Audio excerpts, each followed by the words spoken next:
Untuk yang plafon tadi pintunya kan dihilangkan, tapi untuk yang rencana lantai itu pintunya jangan dihilangkan, kusen pintunya. Tapi untuk daun pintunya dihilangkan supaya nanti bisa lebih jelas. Jika masih dalam bentuk blok seperti ini, bisa klik X, Enter supaya nanti bisa dihapus. Nah, sisakan kusen pintunya di semua eh, pintu yang ada di Dena.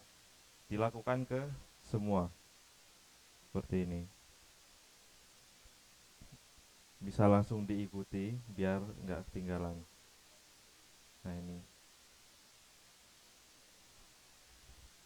nanti dicontohkan sekitar satu atau dua ruangan.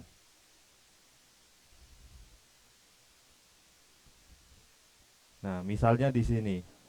Nah setelah itu kita kita merencanakan keramiknya itu berhenti di dalam atau di luar ruangan. Nah seperti ini kita hapus dulu.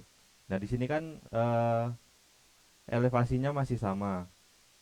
Nah kita ambil contoh yang di kamar. Kita mau perbatasannya itu ada di luar kamar.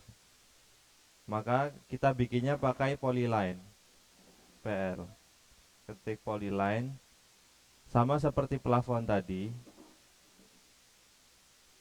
menggunakan polyline, atau misal sudah bisa di hatch tanpa polyline itu silahkan langsung di hatch. Karena biasanya kalau tidak di polyline di keseluruhan ruangannya itu nanti hatchnya tidak muncul. Nah, seperti ini.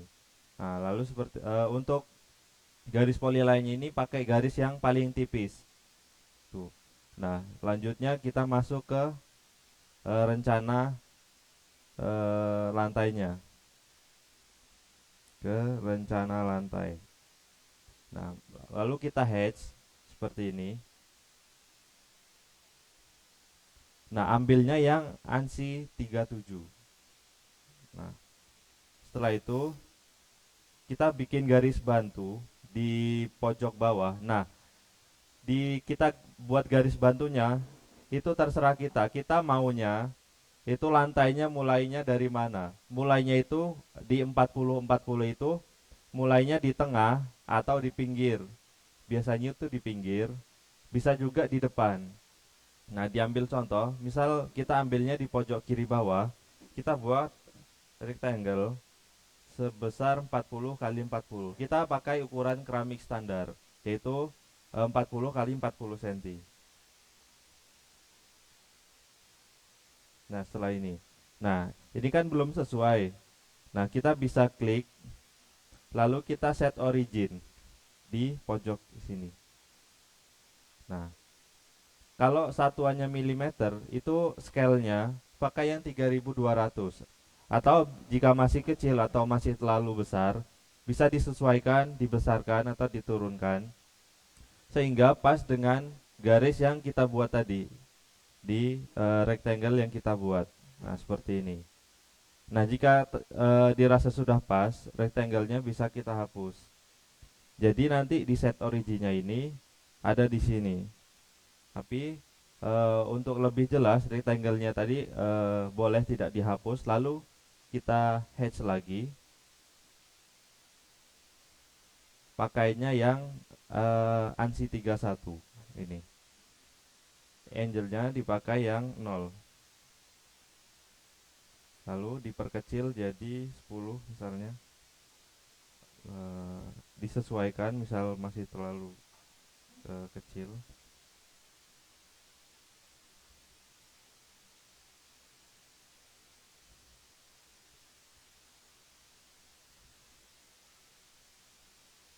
Nah, seperti ini.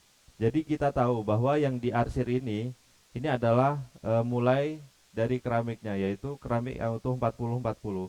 Baru yang di pinggir-pinggirnya ini menyesuaikan nanti. Nah, ini dilakukan di semua ruangan.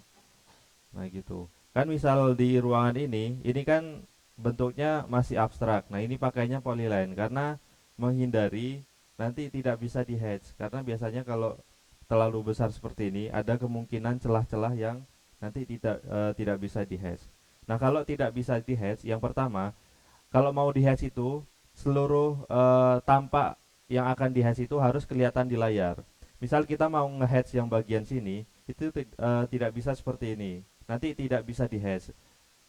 Nah, harus terlihat yang mau di-hatch semua harus terlihat di layar, baru nanti bisa di-hatch. Gitu. Dan misal semuanya sudah terlihat dan masih tidak bisa di-hatch, itu kemungkinan ada yang bolong. Misal di sini ada celah seperti ini. Nah, ini nanti tidak bisa di-hatch jika masih ada celah gitu. Nah, setelah itu baru keterangan ruangannya kita masukin. Nah, kenapa keterangannya terakhir? Karena jika keterangannya ada di dalam, nanti ini akan membentuk blok sehingga garisnya tidak utuh, garis hatchnya gitu. Ini dilakukan di semua ruangan. Nah, originnya ini kalian yang menyesuaikan maunya di mana gitu. Ada pertanyaan? Oke, kalau tidak bisa dilanjutkan. Jika nanti ada pertanyaan silahkan bawa ke depan.